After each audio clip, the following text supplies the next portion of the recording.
There we go. We are now recording. I'm Sonalar, and I'm here with Miksmeister, also known as Michael. Howdy. And the goal of this thing, to figure out if you 40 roleplay, but it's not a pass or fail kind of deal. It's practice for you, and you can do those as often as you want, really. As long as somebody is willing to run the session with you. Also, you're more than welcome to reach out to games that are currently in creation and see if they take you on the server. Because it's really up to whoever is organizing the play session if they're okay with taking unvetted players or only vetted players. Okay. The whole vetting process is to allow us to see, okay, who actually played for the role play? Like, who actually tried it out? Yeah. Okay. It's not Yeah, a that's one value thing. judgment. Right. Yeah. No, I get that, and I suppose the sort of broad view would be that at some point everyone was new to it, so I could see how Yes, some groups would be a bit more to folks who don't have as much experience. So yeah. exactly. So tell me about what you understand of for the role play, so we have a baseline to see what if something needs to be added or fixed or what to focus Yeah. on for the session. Yeah. So I think I know, or I am beginning to learn how little I actually understand about specifically some of the terminology. Oh And yeah. just a very simple example would be just something like, defining immersion, or, explaining, what it means in your game or someone else's game. So I'm almost certainly going to be trying to express myself with terms that I'm probably using in a more generic sense, and is All right. certainly not, as specified as they might be in the handbook, for example. But yeah, so that is on my journey, if you want to call it that. That's certainly one thing um, to at least try and align, so that if we're discussing these topics, or defining like what the purpose of this session or this campaign is, or whatever, that at least everybody's kind of on the same page. Because I mean, there is part of me that thinks um, there are, how do I want to say this, so some of these issues, I would say that not necessarily right or wrong answers about how to do things, or Right. what's best for the system, blah blah blah. And so it's really, just making sure that everybody's talking about the same thing in the same way. All right. um That's yeah. not really an issue for a training session, since once we get into the practice of role playing, all those terminologies don't mean anything, right? We're just playing our characters and try to achieve the goals. So Yeah. whatever framework of words we are using to describe those things fall out the window, since we are in character. But Yeah. after the session ends, you want to be able to communicate precisely and be able to give feedback. Be like, oh, you Yep. weren't immersive enough. Or what does that even mean? And how can you tell if I was immersed or not? Yep. It's Yep. difficult. Yeah. No, indeed. And I mean, in a very simple way, I think um the first time I became aware that there was, something, without even calling it 4D necessarily, but just something different than what I had previously done, was just getting away from direct questions to the GM. Right. Just that whole idea. It's like, sorry, who are you talking to? It's, if you're existing in this situation, it's like, what just, and just that very subtle idea of gathering the information in the world Right. just by explaining what it is that your character is doing, or asking NPCs, et cetera, et cetera. And so that's one thing that I am able to do, like getting in the groups that I play with consistently, or one shots here and there. If I'm not running it, even if I'm playing it, I will still make an attempt, to do that.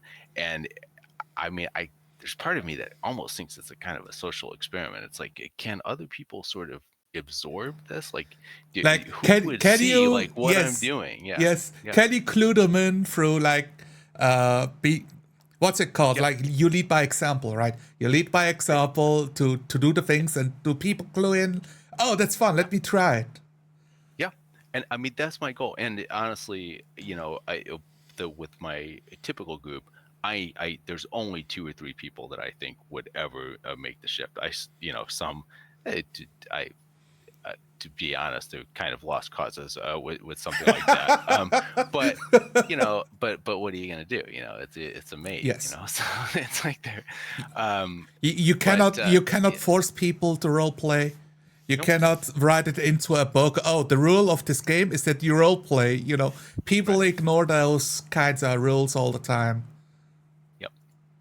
Uh, Yeah, and yeah. I'm not here to I know this kind of issue comes up a lot, like for example in Crispy's unsolicited stuff. It's like it's not about telling people how should you do it, what's the best way, etc. It's just that idea of sort of being aware, because honestly, until I saw it happen, it had never been my experience, and I guess I just didn't really think about it, and so it just becomes oh yeah, there would be a different way of doing this.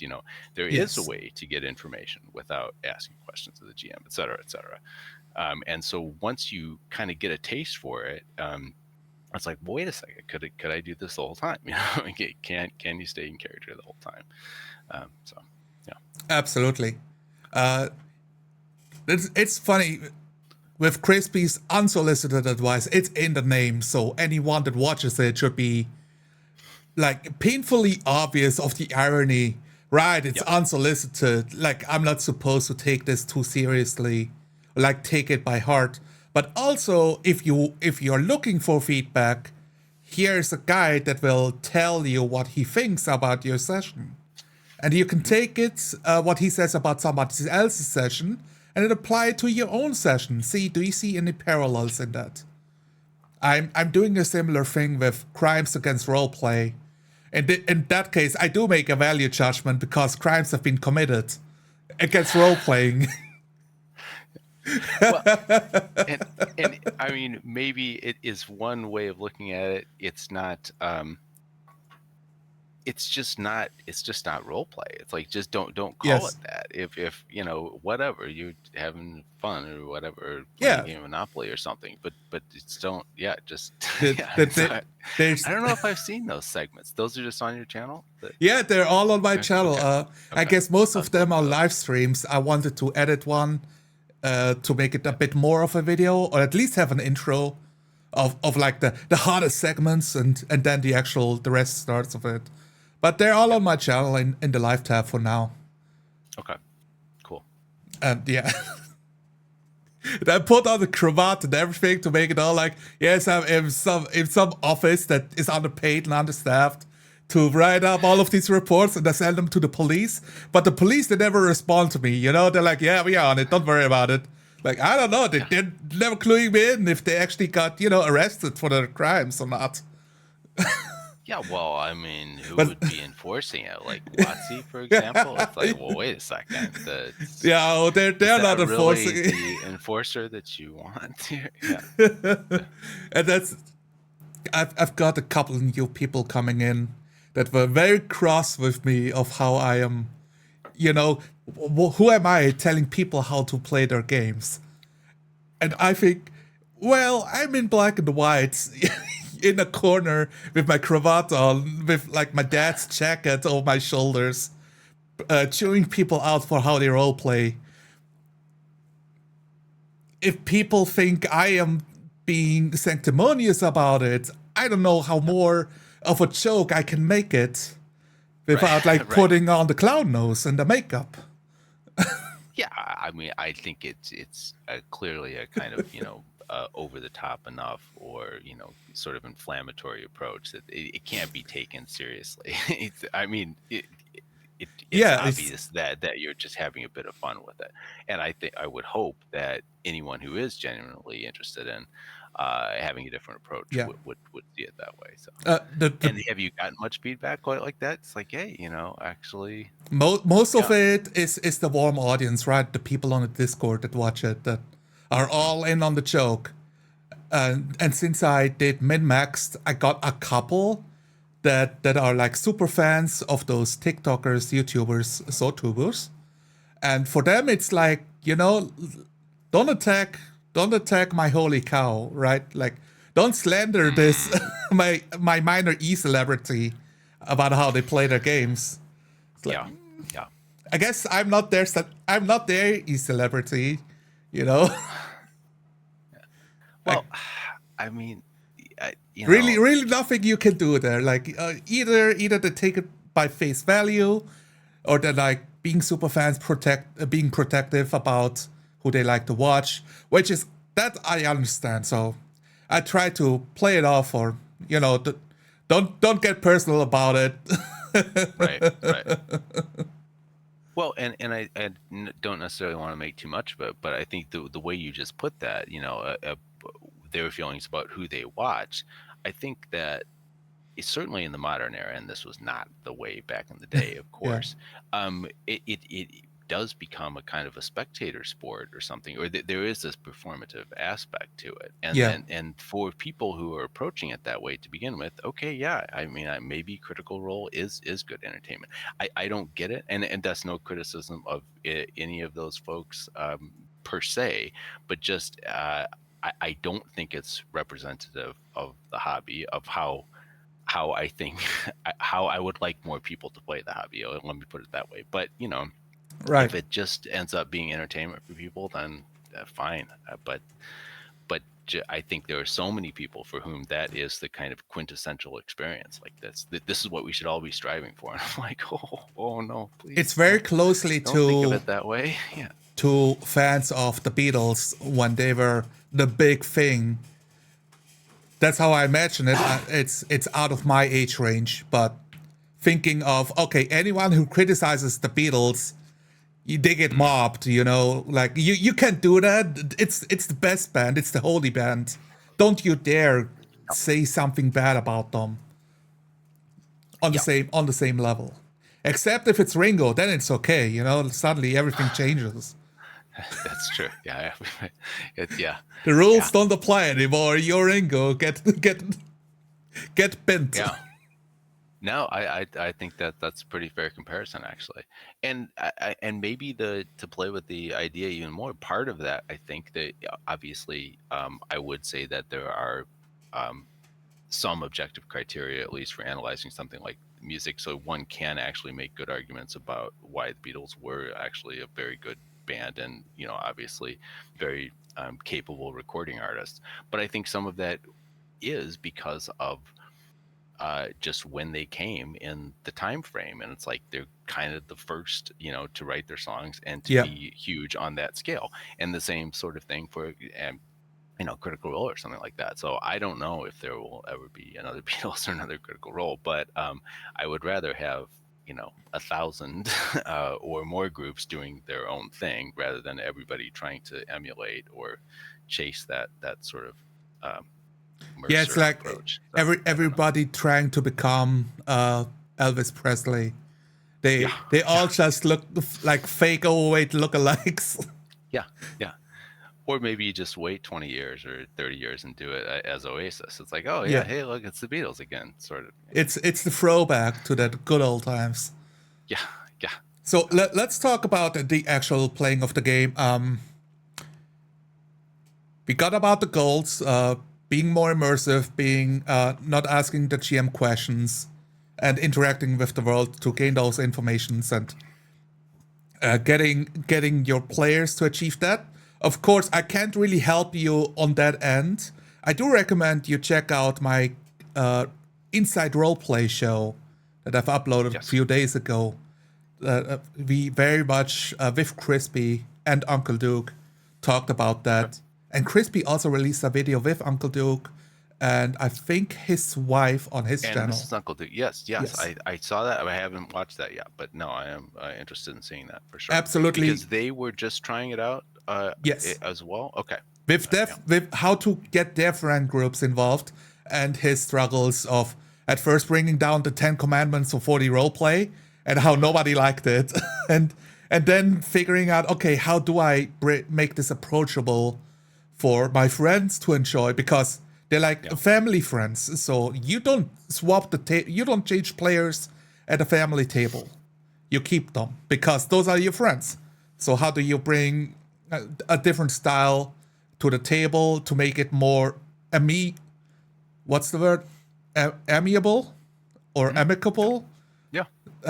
Where do you find a compromise? Or like, instead of like trying to force feed the whole salami, let's take it in slices and see what sticks and what they really don't vibe with, and just take some of it, and you will have a better game than what you played before, at least.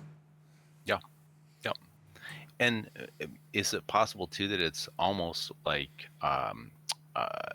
our favorite games or systems in a way? There are often optional rules or kind of house rules or homebrew. So Yes. even if there are, and if there should be kind of a 10 commandments of 4D or something like that, or a very structured framework, is it nevertheless a good idea ultimately? Doesn't it really speak to the strength of the whole idea that it could be adapted to everyone's ideas? I mean, maybe there are some absolute cut and dries, this is 4D or this will not be 4D role play. Right. But it seems to me that there should be enough adaptability in it, probably. It's like, okay, we really like this part of it. This one we're a little softer on, but yeah. Yeah, that's a good topic for the role play to work. You really try to spend as much time in character as possible, so that when you interact with the rules, it's seamless. When you roll your 2d6 and you get an 8, that you know, oh, it's a success and failure, and you can skip the part of having to discuss, oh, what happens if I don't know, I rolled an 8, is that a success or is that a failure? Yes, no, needing to argue or like look for modifiers. Skip that part and just describe your success. Mm-hmm. Or tell the game, you look at the dice and tell the GM an 8, a failure. And then the GM can say, go ahead, or he describes what failure looks like. And that way, you skip the whole process of negotiation at the table, trying to figure out what does the math mean? I don't know. Go to math class, like figure it out before the session starts.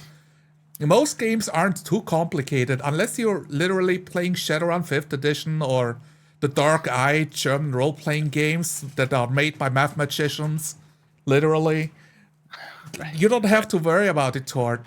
We are role-playing in Pathfinder, and Pathfinder is relatively straightforward, that you still will know if you succeed or fail.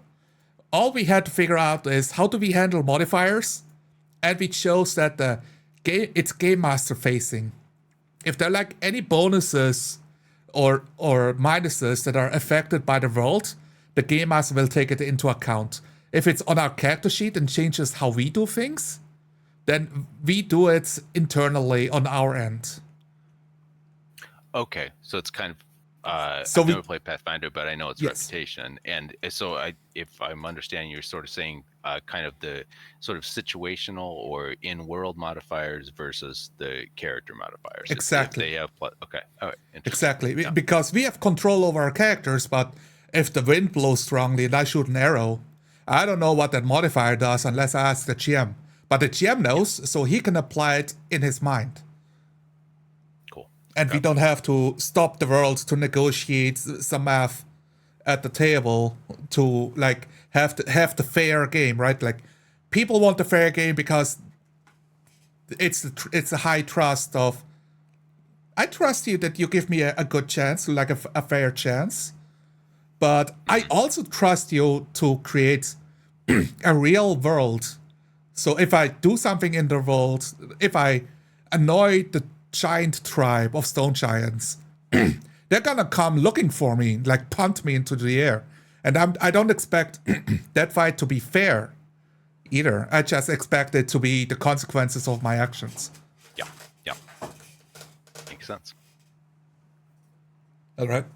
I'm stalling too much. Okay, let's actually play the game. What? Yeah, sorry.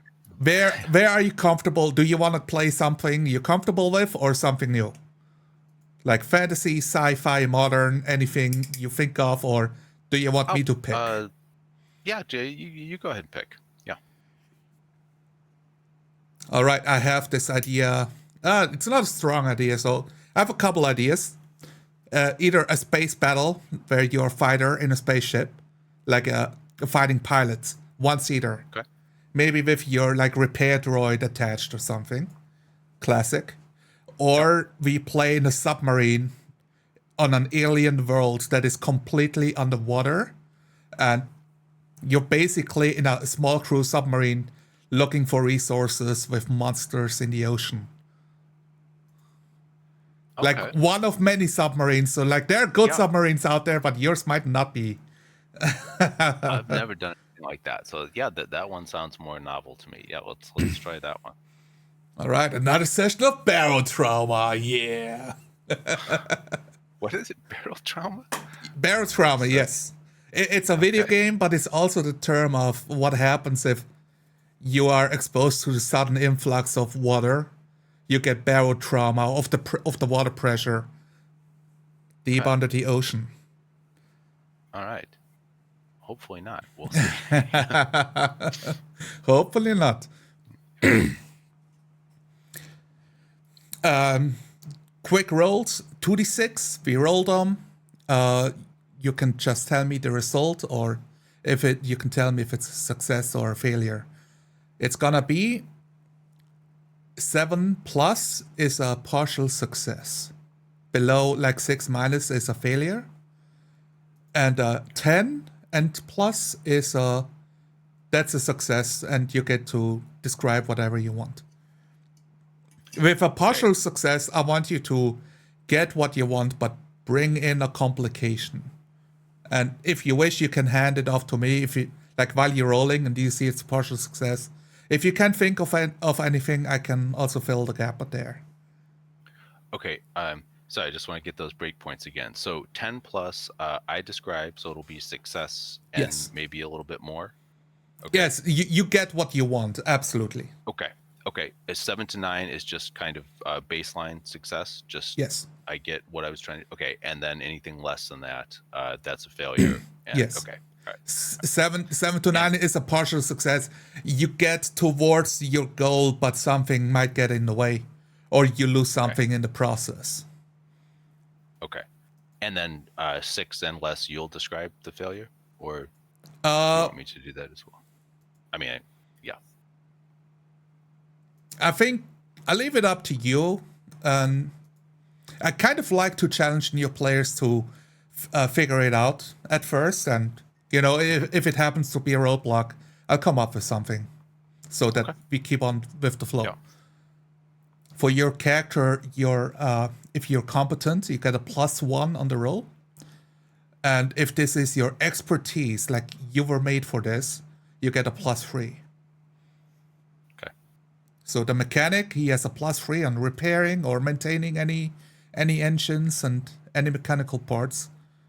If you're incompetent, like you cannot talk to anyone because you just don't. Your mouth works differently. It's like a -1. Okay.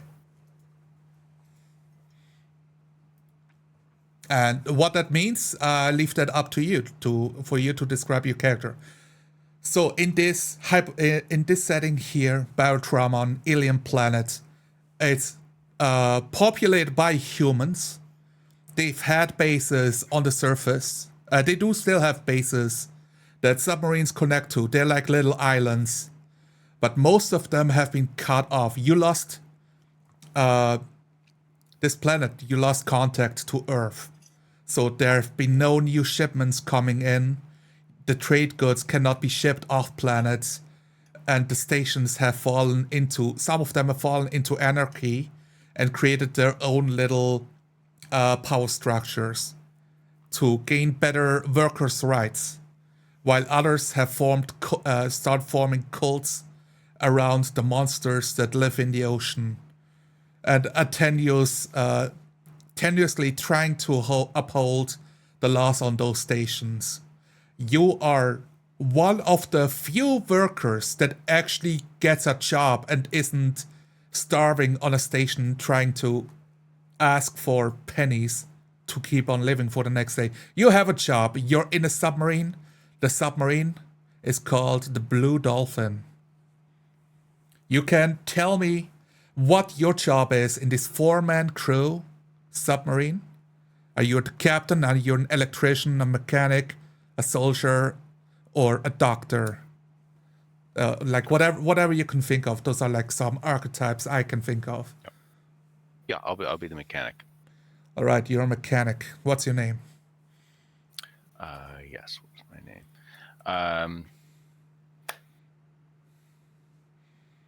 What's my name? Unless you want me to call you Michael. In that case, Michael might die. That's But fine, actually. That's yeah. We'll do that. I honestly, this would be my last reference to real world. Hopefully, honestly, the first thing I thought was like Mike and the Mechanics. I'm like, oh god, I can't be Mike and the Mechanics. But yes, no, that's fine. I will be. Call me Mick instead. Mick. I'm Mick. Yes. I like it. I like you, Mick. You're hired. Right. Welcome. Happy to be aboard. The last scene. See what the Dolphin can do. We see a small layout of the Blue Dolphin. It's a transport vessel. It has a mainframe in the center of the submarine full of crates. It's been filled with the goods from the agriculture stations that has lots of seeds for bakings of bread and protein bars. They are in those gigantic shipping containers tied down in the center of it. Multiple stations like the bridge and the crew's quarters and a couple more to get into the bowels of the ship. It's not big. It's mostly cramped. You can barely stand except for the cafeteria or the bridge where standing is comfortable. The small crew, the hatch itself closing as the guys on the station give the okay, and water filling in the airlock so the ship can detach. Shake in the ship as it's now levitating in the water.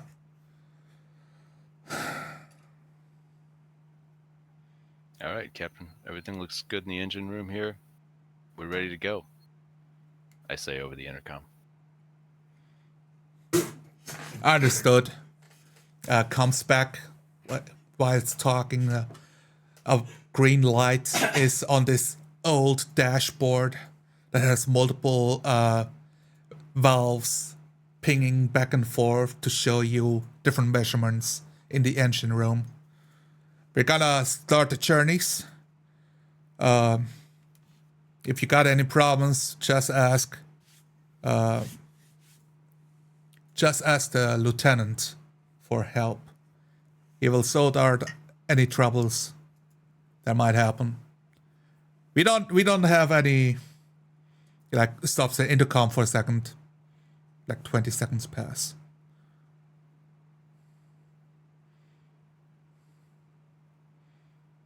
Examining my instruments just to make sure that everything is still in order. Checking to see if we're all online. The uranium. Checking to see if uranium rod inserted inside this incredibly massive engine powering this colossus of a submarine, or some might call a tin can.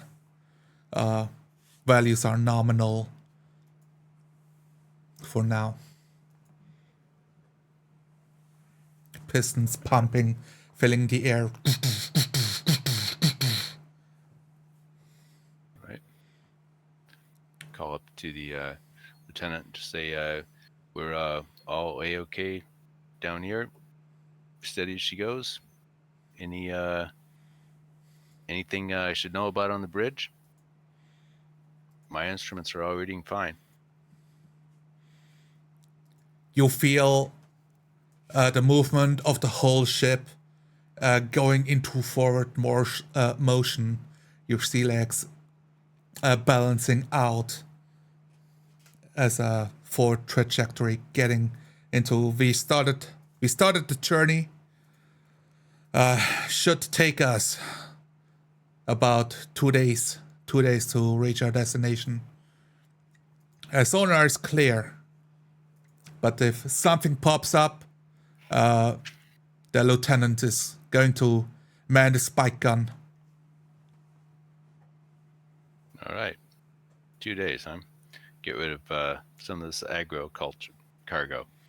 Guess we've got plenty of food on board.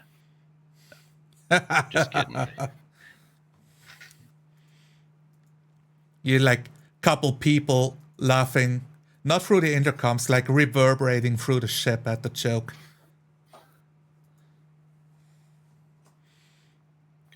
Couple hours by yourself.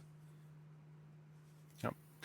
Getting a feel for all the Dolphin's instruments, noting how it's varies from what my training has been on primarily, and also playing with the sonar distance to see the long range scan, kind of toggling back and forth between immediate vicinity and the longer range scanners.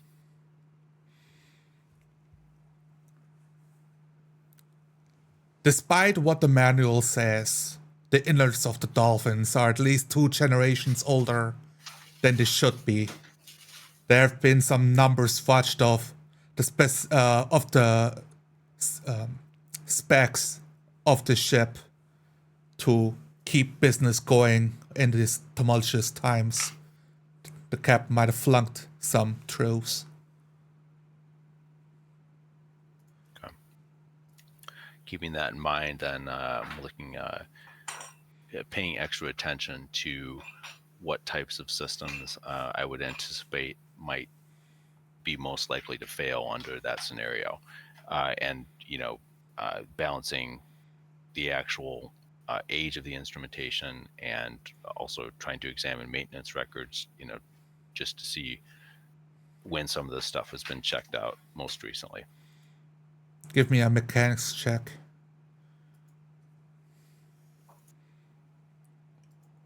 Okay. It's a 10, so I feel fairly confident that I've identified the systems that I think are most likely to be problematic. The oxygen pump is most concerning. The names that has been filled in of when it was last checked is empty. A date is there, but no signature. It's been a couple of years too many to be safe, and upon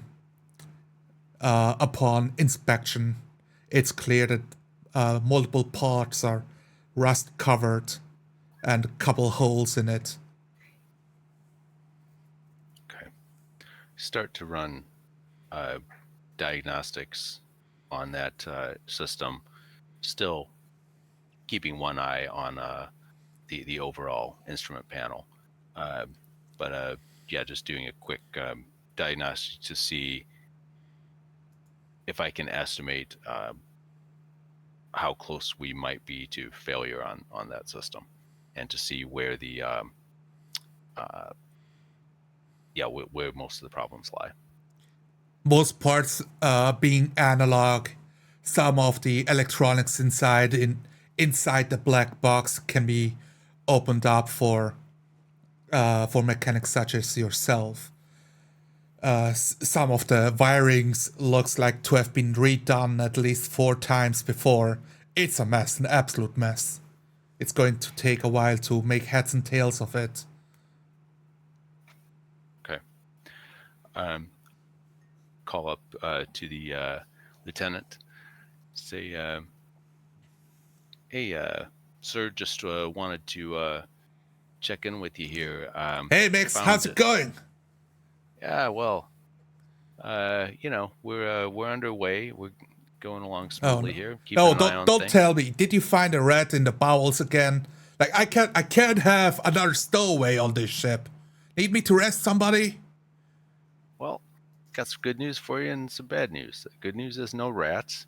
Bad Thank news God. is not too sure about when this oxygen pump was last identified and examined for routine maintenance. So I'm gonna have to get my hands a little bit dirty on this. Just wanted to give you a heads up that you're gonna have to keep an eye out for our sonar and our course up there. I'm gonna kind of have my head down in this. Should be able to take care of it, but just wanted to give you a heads up. You hear him cursing to himself under his breath, like, all right, I'll come down, man the sonars. All right, that'd be great, sir. Closing and opening of every single hatch in the submarine, audible throughout the whole ship as he starts stepping just like a gangplank above you to the sonars. All right, nice to have a little company down here. Try and make space for you. I'm gonna kind of be inverted here and on the other side of the instrument panel here. I might ask you to hand me a tool or two once I get into the thick of it. Sounds good to me, Mick. And don't worry about it. You don't need to call me Lieutenant well, as long as we don't have any guests. Call me Tom. Tom it is. Don't like to keep it too formal, but nice to be friendly.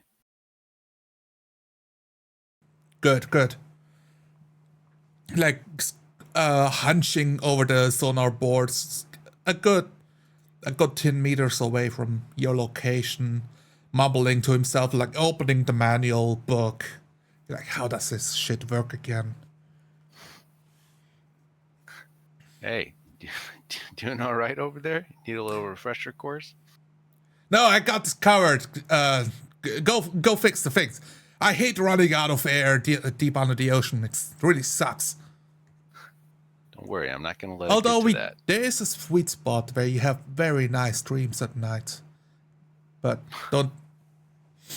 we don't want to get there. Let's wait until we're into port for that. How's that? I'll get us there. You hear a bottle opening as he swallows a couple gulps, hides it in his jacket. Hope you haven't broken out the good stuff yet. I like to share that with the whole crew. Private supply, Mick. Not a pecking order. Yeah, fair enough. We're all in this together, but I suppose command has its privileges. Give me another roll. As multiple hours pass, looking over electronics, manually welding some of the parts back in place. Okay. It's a 4. So I think as I've gotten deeper into it, what I initially thought was going to be a more routine diagnostics just to bring us up to date on all the checks, I think I'm actually short a pretty important part. A fried rat in the middle of the guts, hidden between multiple cables tuned through. All cables are the same color. It's impossible to tell which belongs where.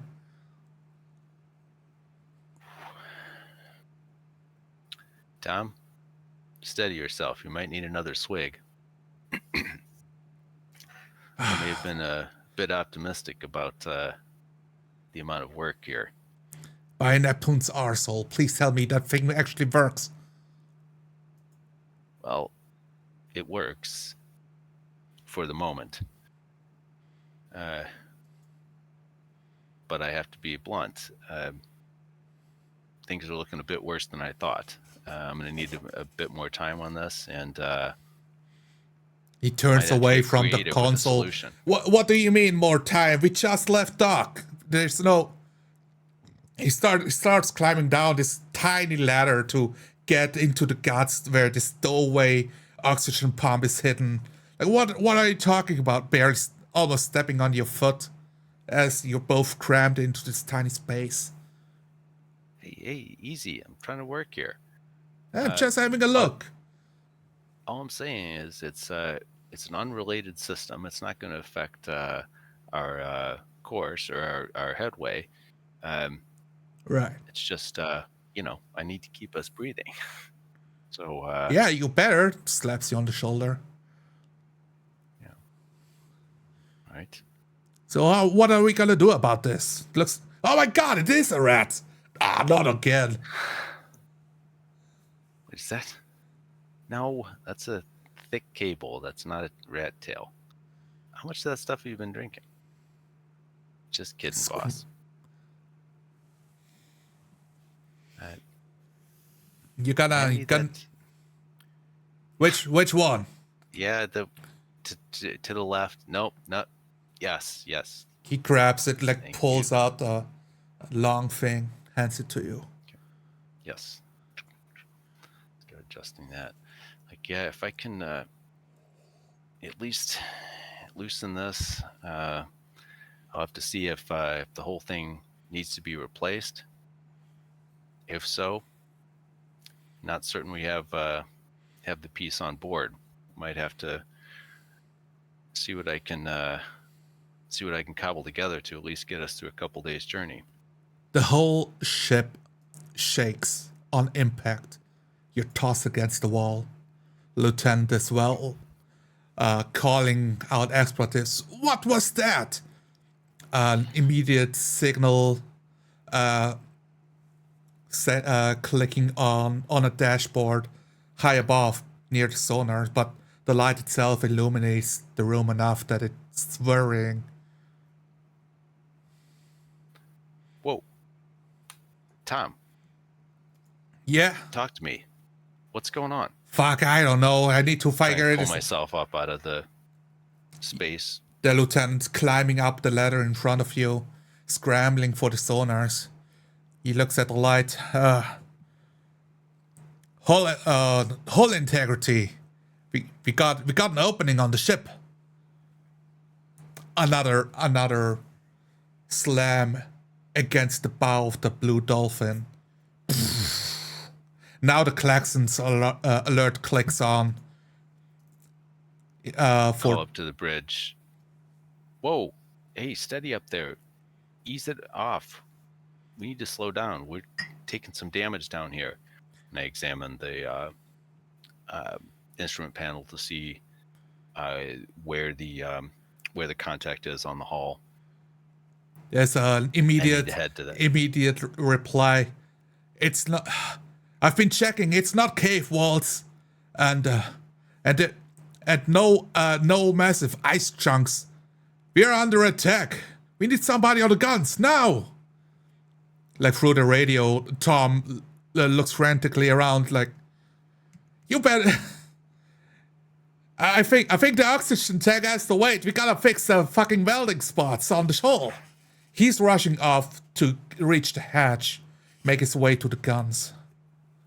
Okay, I'm following him to the weapon systems, and on the way there, I'm like, Tom, you are trained in this more than I am, right? That's right. I'm on the gun. We got this one on the top side of the ship. I'm gonna need you to put on a diving suit and possibly get outside, but wait for my clearance. He's now getting into, like, a tiny cockpit mounted inside of the wall, so he can be seated as his eyes, as he pushes his head inside this telescope thing to look through, hands on a console as he starts turning something around. And you can hear the shots of the spike gun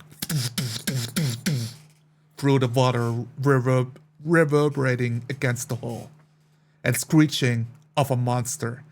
Okay.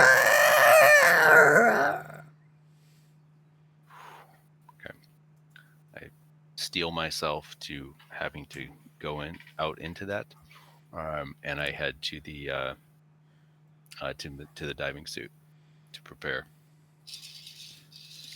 The uppermost deck is secluded to be its own little bubble right before the air dock.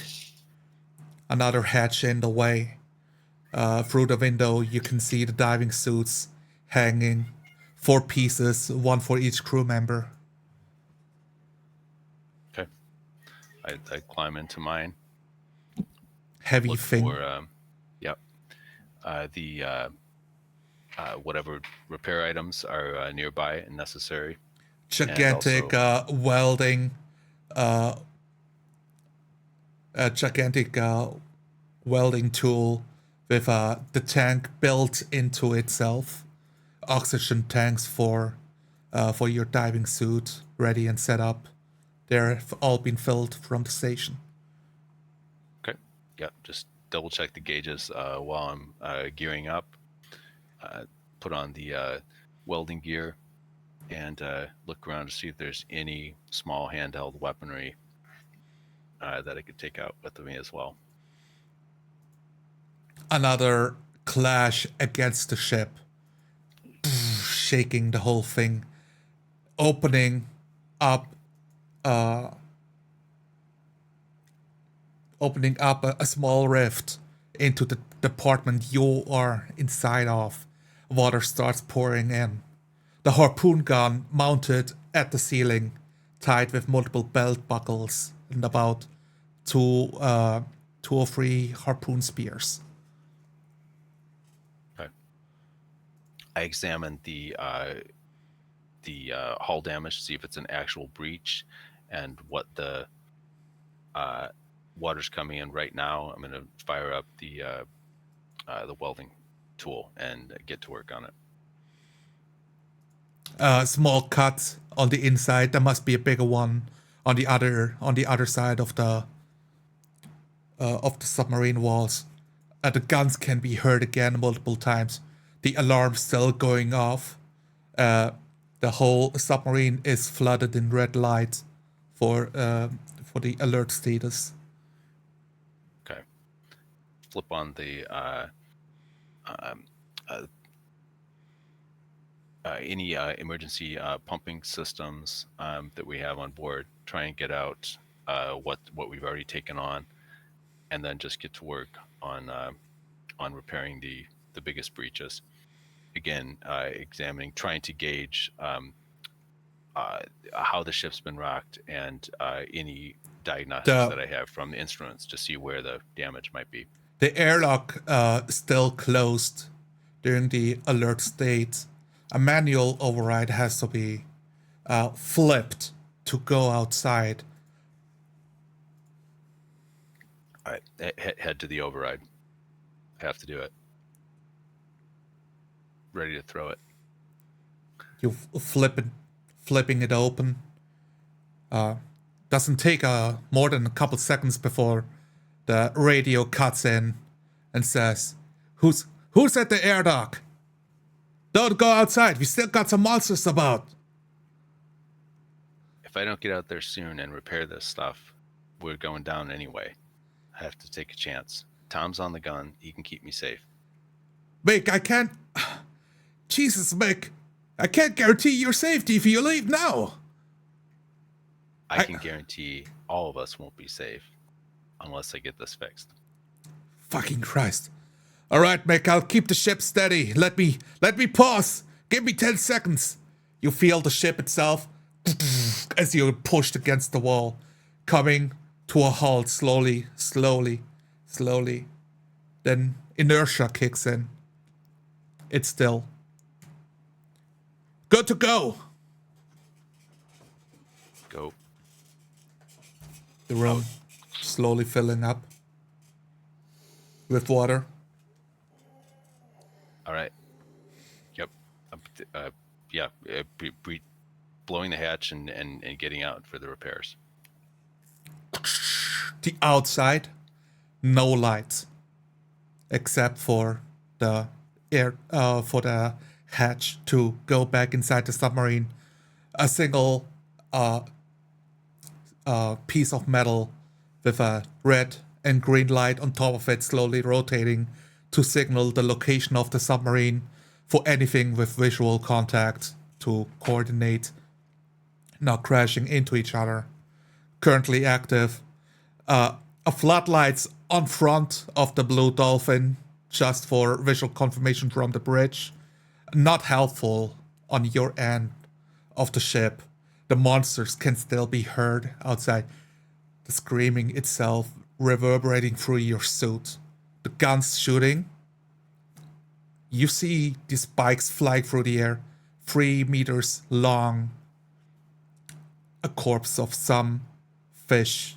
Only a tiny silhouette can be seen as it's slowly rising out of sight. Okay. Headed to where I think the major damage is, trying to feel my way, estimating. I knew where I was in the sub and where I think the damage was. So I'm even in the dark, headed there and getting to the repair as soon as I can. A light on the shoulder of your suit currently turned off, working towards the impact for the upper air dock in visual range. Okay. Yeah. In my slight panic moment, forgot about the lights that we have on the suits. I reflect on the relative lack of training that I've had doing this, but yes, I zoom in the light, try and do a focused beam, so I'm not trying to alert anything else that might be in the water.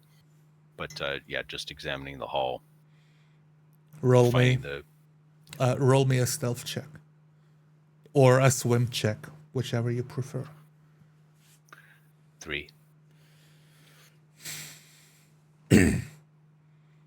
The light itself only has the one mode, on and off. It flashes all around you, making the scarring very obvious. The metal plates attached to your mechanic's suit, big enough to patch up this end of the submarine. The swiveling of the gun can be heard as it's slowly rotating in place and starts shooting again. Okay. Right. With an ear to where I think the creature might be based on where the gun is, I fire up the repair equipment and immediately begin on the hull repair. Repair check. 11. The current sudden rush has propelled me into the exact sweet spot to make the maximum effect on the repair. I've found the major stress point of where the hull's breached. Fire up the welding torch, and my instructors would be proud of me. Yes. The welding The arcs. first, yes. The welding arcs flashing against your diving suit, illuminating this metal head with its visor on the front. A job perfectly done. It's going to last for at least 2 more inspections. Okay. That's one down. Still listening for gunfire. Headed to the next repair site. The Trying to gunfire's hug close to the hull so that I can kind of, skim the surface, stay close in to the sub this if the creature is here. radio signal trying to come through to the diving suit's intercom. Mick, come in. Are you still here? Yep, I'm still with us. How are we doing? Got the Got one monsters. down. Got the monsters scared off for now. They're outside of visual range. You cannot use the sonar as long as you're outside, so make it quick. That's great news. Yes, just give me a second here. I think I can get the minor breaches under control, and then I'll be back in there. Good shooting, Tom. Sounds good. The radio closes. The submarine slowly gaining distance on you as it's begun filling with water. The pumps on the insides of the ship not strong enough to pump the waters out. Okay. All right. So It's falling deeper into the ocean at a slow rate. The flipper is strong enough to keep up, but troubling news if it's not fixed soon. okay. So now I'm gauging. I still have to get the major hull repair done first, so that's going to be my focus. And as soon as that's in good enough condition, then I immediately head inside, make sure the pumps are at maximum operation. Big gashes on the side of the hull, outside where the cafeteria would be. Lunch is going to be ruined for sure. Small packets of tiny biscuits are floating out through the gash into the water, soaking up with all the salt, water. All right. Well, we're losing some of our cargo, but I'm going to try and get us back underway here. I still need to work on these cracks. Tom, if you're off the gun, can I talk you through checking the pumps? We need to get the pumps in operation as quickly as possible. I don't know, Mick. Are you sure about that? I think I scared a couple of the monsters off, but they might return. I can't do it, but nobody's gonna be on the gun. Just have the captain on the sonar. But we can't know when they're back. I can talk you through. Yeah, I can talk you through it, and then you can get right back on the gun. And actually, as soon as I finish out here, I'll get back in here so we can swap. I just need two things are happening at the same time. I need to stop more water coming in, and we need to get out what's already in there. So that's what I need you for. Copy that, It'll only mechanic. take a second. Roll for instructions or leadership. 12. Great success. Okay. I got the tools with me. Tell me what to do. All right, Tom. You know that spot I was just in? You need to look just up and to the left of that, and that same tool that I had in my hand, adjust that. You're going to see two large bolts there. That's the one on the right that you want. You need to check that, and as you adjust that, you'll see the gauge go from the yellow to the green. Are you with me? Talk to me. Yes, it's turning green. It's turning green. All right, fantastic. That's going to keep the pumps at maximum efficiency. It's going to get the largest volume out, and as soon as I can stop the incoming, we should be all right. The submarine stops sinking and is now bouncing out, staying level. Great, Tom. Thanks, man. All right, I'll be on my way back to the. As this happens, you hear the screech of a monster, the rushing of currents as it starts swimming towards you, coming closer, turning around, the lights of the suit reflecting into the eyes, the three eyes on the forehead of a long eel about 5 meters long, opening up its mouth, multiple teeth. Tom, buddy, I need you again. I need you to get on that gun quickly. I'm on When it. you see me, He's cutting off the comms and just rushing inside through the submarine, trying to go through every single hatch. The monster comes closer very, very fast. Okay.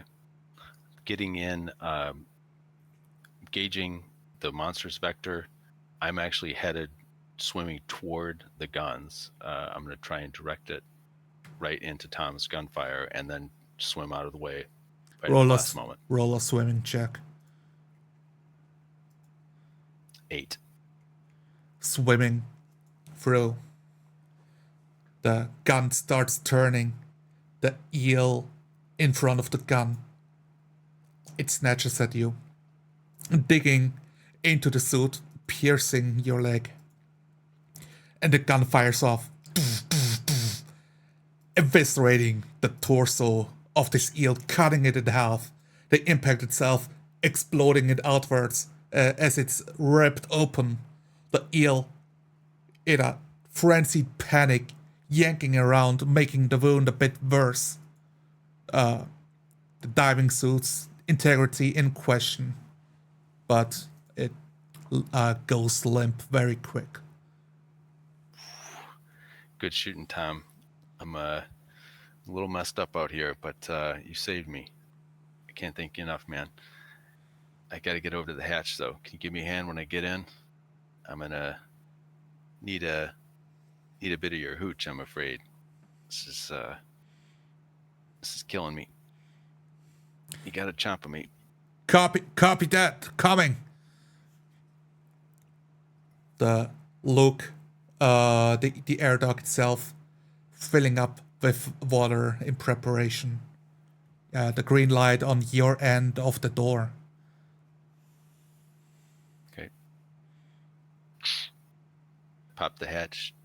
Get in. The water starts to slowly drain, and it's now filled with air. All right. As soon as I'm inside, I start to get the suit off. Don't rush it. You still got a tooth in ya, bro. Looks down at your leg. Jesus, can't even feel it. Hold still. Just. God, I wish we had the doctor with us. He's looking around. We need to keep the suit. You can take off the helmet, but he looks around. Looks at the other side of the wall, pulls out the first aid kit, starts preparing gauze and medical equipment. Grabs his vest and pulls out a bottle, shoves it into your hand. Here, take this. Not for the leg, for you, dummy. Oh, that's choke it down. hardcore vodka. That's exactly what I need now. How's it looking? I can't really see how much I'm losing. I don't want to cauterize it here with the welder. Well, I don't want to ruin the suit, so I'm gonna pull this thing out and then we take off your suit. Are you ready? It's gotta be a painful mess. Yep. He pulls it out. Yeah. Don't count it. Yep. Yeah. Pain. Now you feel the pain for sure. Yeah. Thanks, Tom. He takes off the suit for you, pushing it down further and further, and peels the suit off of your legs. The water flooding out of the leg, spilling onto the gangways, like trickling down and going through the internal systems to get into the pump room and pump the waters out. He starts bandaging your leg, clearing away the blood. Oh, yikes, that's a mess. Well,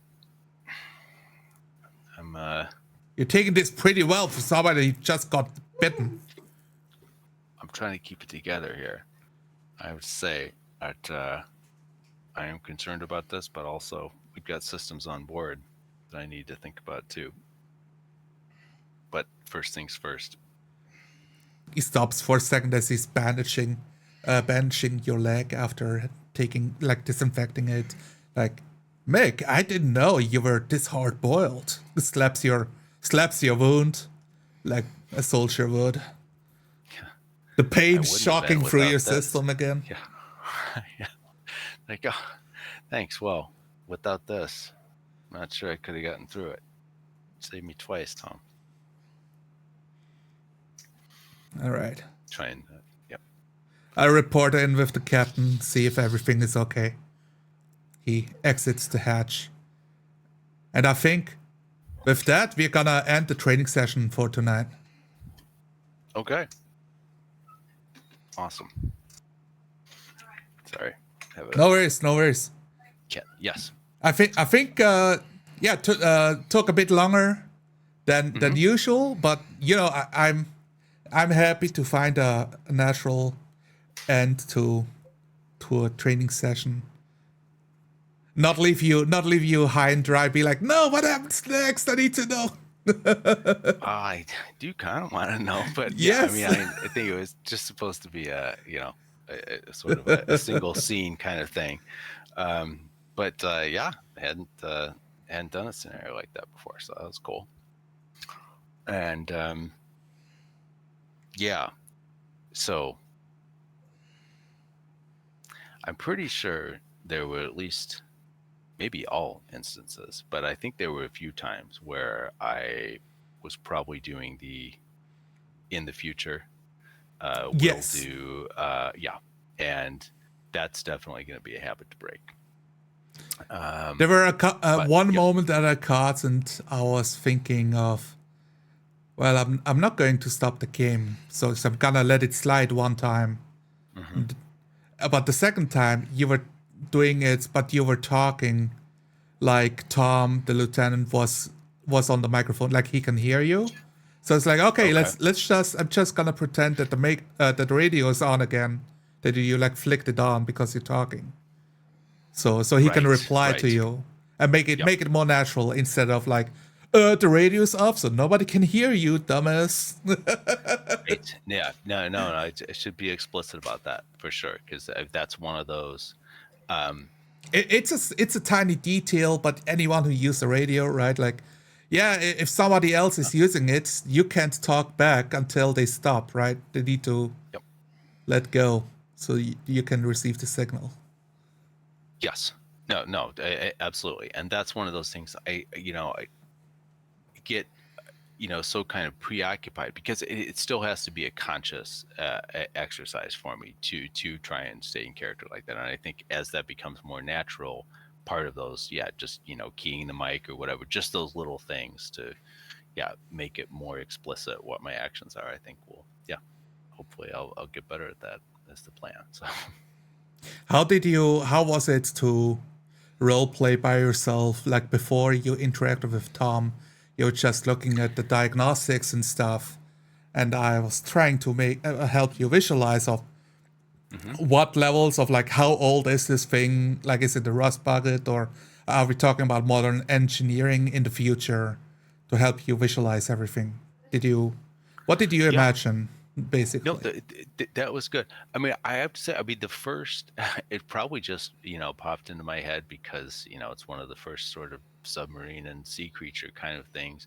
I had some sort of steampunk-esque Nautilus type gauges in mind, for sure.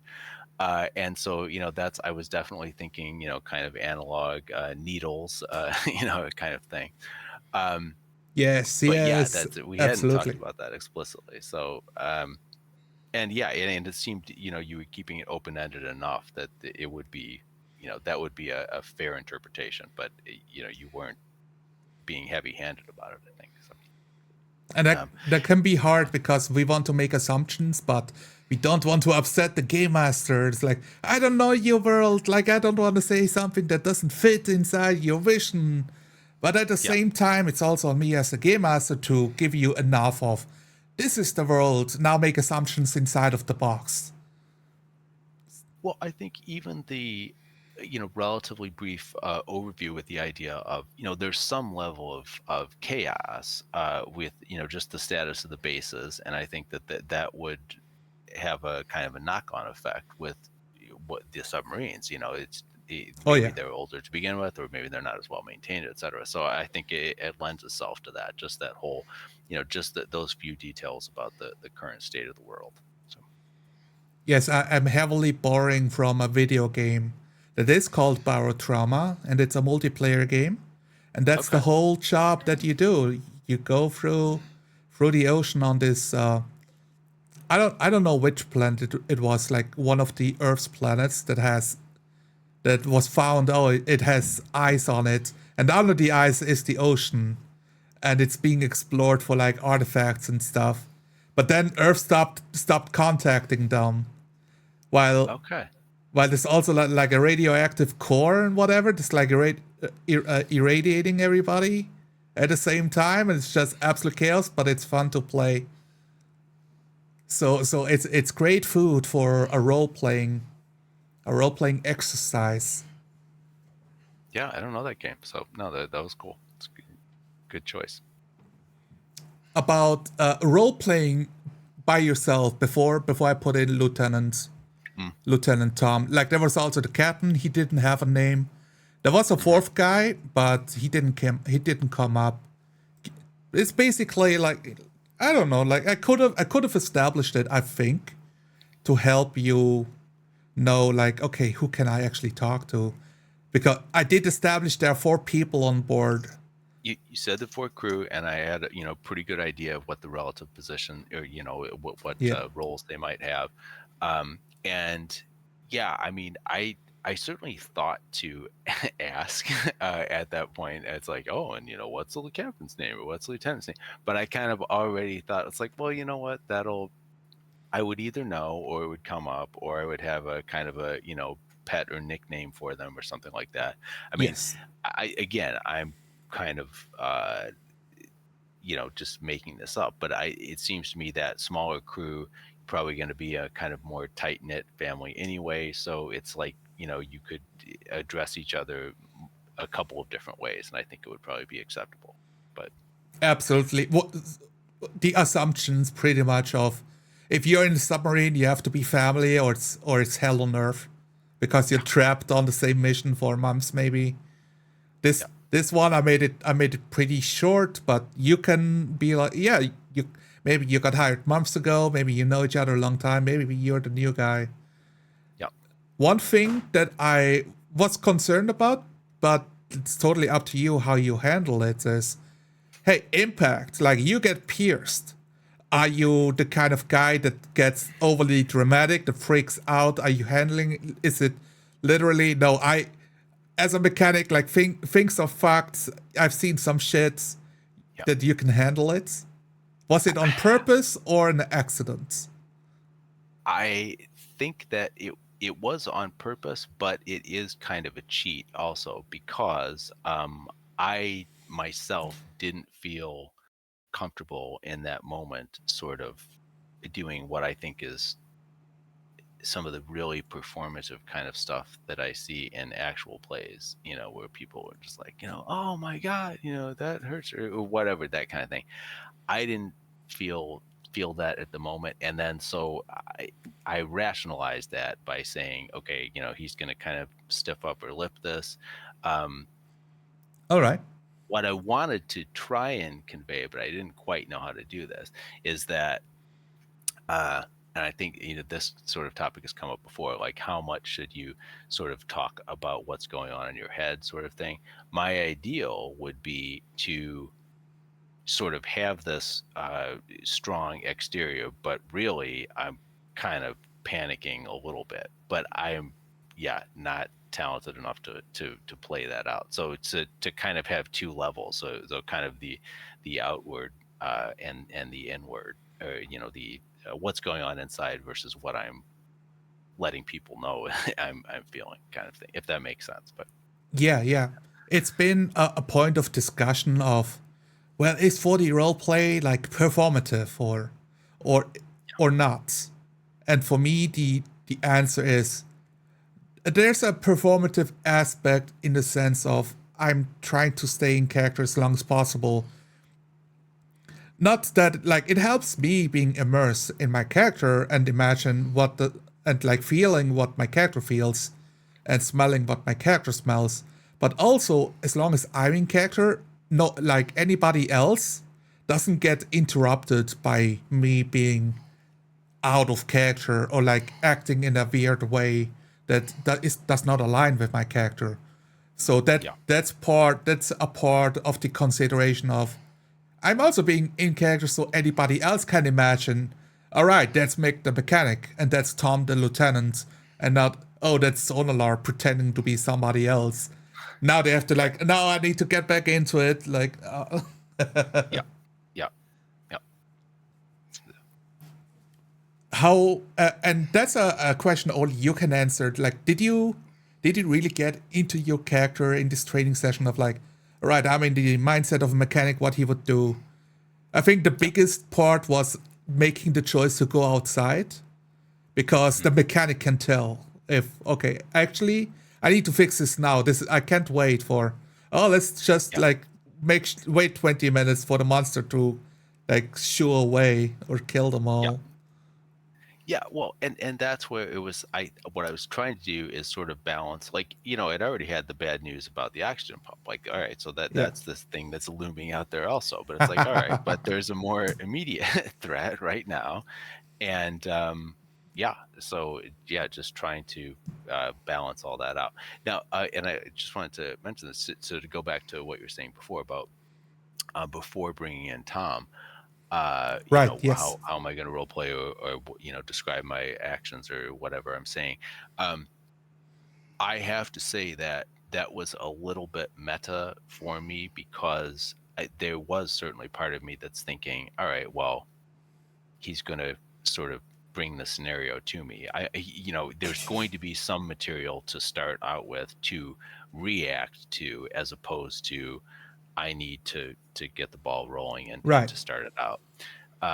But I don't know. I think that kind of conceit happens to some degree. People know that there is an adventure, or there is something that's going to happen, and part of that is that idea of it's a dynamic world. It's like you don't have to do things, but so I guess in a way I suppose it would be kind of railroady to think, well, I don't have to do anything, and it's just going to come to So, me or whatever. He's just going to right. put me where I need to be. But I know you're not going to do that. So, yeah. It's up to you to role play your character. So if you don't do anything, I mean, since it's only us two, it would just be silence. And at some point, the captain calls in like, Mick, what are you doing? Did you check on the reactor? Are you at work? Are you keeping busy? Right. What Are you did I hire passed you out? Are for? And he you starts drunk? Are you showing you asleep? out. Yeah. Like, do I need to send a lieutenant down? And then when he Right, comes right. in, he's not going to be all nice and buddy. He's going to be like, what the fuck is wrong with you? Get to work. Yeah. Yeah. No, indeed. And that's why I think I was just, trying to see, okay, well, what would I be doing here? So we're, once we pull out of port, we're underway. So yeah, I have a job to do. And so that's going to be, just keeping an eye on the engine and on the instruments. So. I think one part, it's gotten better in the second half, but inside the submarine, there was very little anchoring on your end of where you are physically inside the submarine. And I don't need to know if it's the back end or the front end, but are you like by the hatch closing it, walking across a grater? You did look over the diagnostics, but I can't visualize what it looks like. So I was trying to fill in that information as you describe your actions.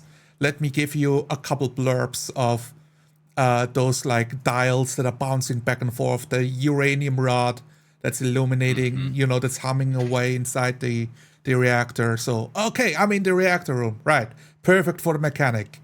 And then like, okay, I'm figuring out this problem with this air pump of, okay, where is the air pump? Oh, the lieutenant joins you, who's climbing down this tiny, from across the gangway, down this tiny ladder where the air pump has been stowed away because, Of course, it's stowed away. It's a submarine. We don't have much room. It's in some Right. corner where it's super cramped. Yes. No, I absolutely agree with that. It's the sort of floating head problem, right? To some degree, yeah. And I suppose we're all in a confined space, so Yeah. you sort of know where I am anyway, but still describing where I am within that space is helpful for sure. Yeah. Yeah, I mean, I'm definitely thinking sort of Das Boot style, just really cramped, and then like once there's engine work or something, it's like on my back or upside down and contorted, that kind of thing. So there certainly could have been more description of that. I think I could have done. And since it's a 4D role playing game, if the game master didn't tell you exactly where which room is, like in a dungeon, it might be appropriate to know of like I look over the plans of the insides of the ship and I ask the captain for details, and then I can fill you in. Otherwise, you can go. I go back to the back side of the ship. I don't know the subnautical terms. The aft part of the ship, Yep. Yep. to the bowels where the engine resides. And now you have created that space inside the submarine, and you get to create that. Yep. It's the level of freedom to help you. Okay, what do I need to know to help me imagine myself in this space? And then you create it instead of the need to ask me for permission. Oh, can you tell me what it looks like? Mm-hmm. Yeah, well, I was not going to do that, but it would have, yeah, it would you have helped. you could like you had. I did not give you explicit permission. It was implied. It was definitely implied. Okay. Yeah. Do you Yeah. think is this something that should be more? Is this something that for your tables you kind of want to know? Like ask the players of, can we assume how the tavern looks like, or like a look around the tavern and figure out what it looks like? Oh, if for my actual group that I'm typically with, oh God, Yeah. no, that wouldn't happen. No, I mean it, it, that's kind of that is not an example to go by. So the worst elements of VTTs, the few times we flirt with that kind of stuff as well. It's like, oh Right. wait, what's that thing over in the corner? It's like, oh God, no, don't do that. So that's one of the things. When I run things, I usually do a little bit of VTT, but do try and keep it Yeah. loose enough to Anyway, yeah. But it's just like being able to describe of what kind of location it is. Of course, there's a kitchen, but I'm not describing the kitchen to you until you like walk past the tavern into the kitchen area, and then a cook is gonna turn around and be like, "Who the fuck are you? What are you doing in my kitchen?" Yeah. Yeah. Right. But I will tell you what the kitchen looks like while you're having this confrontation. So Yeah. Well, I mean, and it was certainly fresh in my head because I just watched it yesterday, actually. Yeah. So it was your conversation with Nicholas and with Arch. I don't right, know yeah, the gentleman's name, but yeah. And a big part of that was co-creation and just that idea of just what discretion do the 40 players have for co-creation versus whether it's the GM's world and they don't really create in that. But yeah, that's a big topic. But it was I had seen enough 4D role play examples where I knew that you would probably allow me to do some co-creation. So if I had done the, whatever, I go aft and, back into this room. If I were breaking the scenario, I think you would have modified it. So I should have certainly felt more freedom to do that sort of thing, just to make it clear where I was. even the small act of telling Tom to like grab this tool off the wall to fix the air pump, right? As you're both in this cramped room, that's co-creation, like on the basic level, right? That's inventing the driftwood on the beach. It's you're the mechanic. You're here like in your workshop area where you got all your tools available. So you can just imagine the tool that fits the job into the scene. And it's not like, no, you can't do that. It's power gaming. You need to like look into your inventory slot if you have the fucking 12 gauge Allen key or whatever. I don't know. That's but not the tool for the oxygen pump. Yeah, what's yeah, wrong with you? I thought you were where's the mechanic. nozzle sprockets? Don't you have it on you? Yeah, It's like, need I the don't know. hydro spanner. Yeah, exactly. Yeah. So, and you did look around for, okay, I'm looking for a gun to take with me outside. Like, yeah, I gave you the harpoon gun and it was up there, but I think you did not take it. Was that a conscious choice or? It was a conscious choice because it really seemed like, now again, maybe there's, how consciously is this happening? Maybe there is some sort of meta here where, I know like balance, for example, in scenarios is a big Yeah. issue. But there had to be part of me that was saying, okay, look, Tom's on weapons, I'm the only one who can fix the hull. And yes, maybe I could possibly put damage on the creature. If I'm just going to totally step out of it. And in terms of game mechanics, I have to rely on him primarily to be damage dealer to the creature. But maybe I could but in the instance, it just seemed like, each of us sort of had a job to do and Right. just let the dice, fall as they may.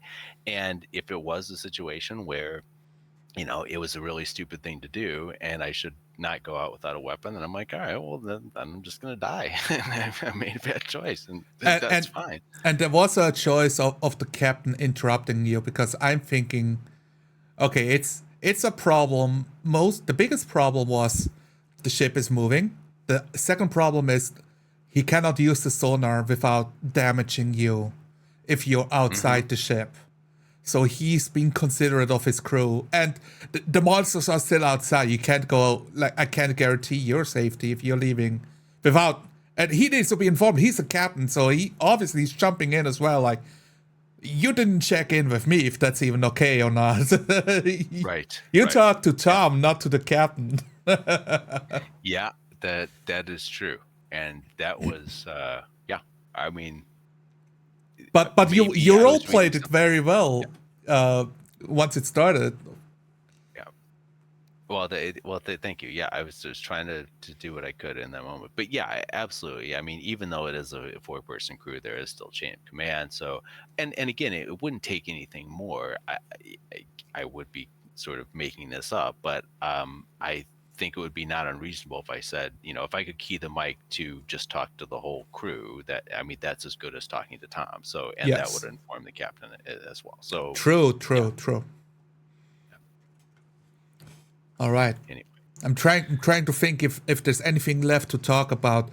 The biggest part of, I don't need you to shout into the microphone of how much pain you are. It's really up to personal preference of the players, of how emotive they want to be about how they role play, and I think it certainly helps if you can, like, I put on the hushed voice as I tell the other guy, like, what are you doing? You're going to alert the guards. But you can also say it with your normal voice of, I whisper to him, what are you doing? You're alerting the guards. So since it's over the internet, you want it to be easy to be understood. So you tone down the performative levels, but you key in with anchoring yourself of like what you're doing.